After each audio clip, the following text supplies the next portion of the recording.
Hello and welcome to Lecture Tube. इस video में हम बात करेंगे म्यूकोरमाइकोसिस यानी कि ब्लैक फंगस के बारे में। हम जानेंगे कि किन लोगों में इस बीमारी से इन्फेक्ट होने का सबसे ज़्यादा खतरा है और इसके क्या ट्रीटमेंट अवेलेबल है। इस वीडियो में जो जानकारी दी गई है वो LNM सुगर के इस रिसर्च पेपर से ली गई है। इसका लिंक डिस्क्रिप्शन बॉक्स में डाला हुआ है। अगर आप इसे पढ़ना चाहते हैं तो जाकर पढ़ सकते हैं। सबसे पहले कुछ फैक्ट्स जान लेते हैं।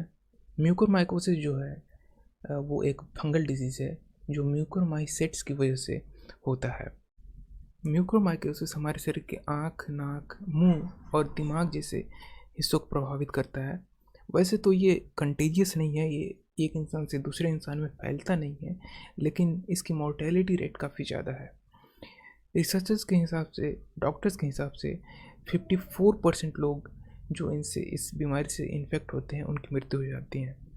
तो आप इसको ऐसे समझ सकते हैं कि अगर कोरोना वायरस से 100 लोग इन्फेक्ट होते हैं तो उसमें 2 लोगों की मृत्यु होती है। लेकिन अगर कोई ब्लैक फंगस से इन्फेक्ट होता है तो 100 में से 54 लोगों की मृत्यु हो सकती है।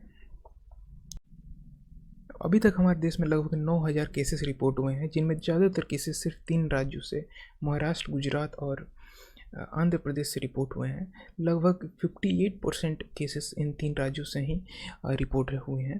हालांकि बाकी राज्यों से भी केसेस आए हैं, लेकिन उनकी संख्या कम है अभी। तो किन लोगों में सबसे ज़्यादा रिस्क है इस बीमारी से इन्फेक्ट होने का? तो ऐसे लोग जिनकी इम्यूनिटी कमज़ोर हो चुकी है काफ़ी लंबे समय तक मेडिकेशन यूज़ करने की वजह से, या फिर आप डायबिटिक है, काफ़ी लंबे समय से स्टेरॉइड्स यूज़ कर रहे हैं, या फिर कैंसर से ग्रसित हैं, या फिर ऑर्गन ट्रांसप्लांट हुआ है, या फिर आपकी सेहत सही नहीं है ख़राब खान पान की वजह से। तो ऐसे केसेस में आपको ये बीमारी हो सकती है।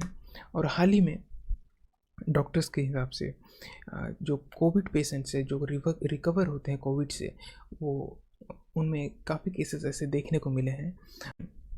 एक स्टडी के हिसाब से 100 लोग जो ब्लैक फंगस से इन्फेक्ट होते हैं उनमें 83 लोगों को डायबिटीज़ था। तो डायबिटिक पेशेंट को काफ़ी हाई रिस्क है इस बीमारी से इन्फेक्ट होने का।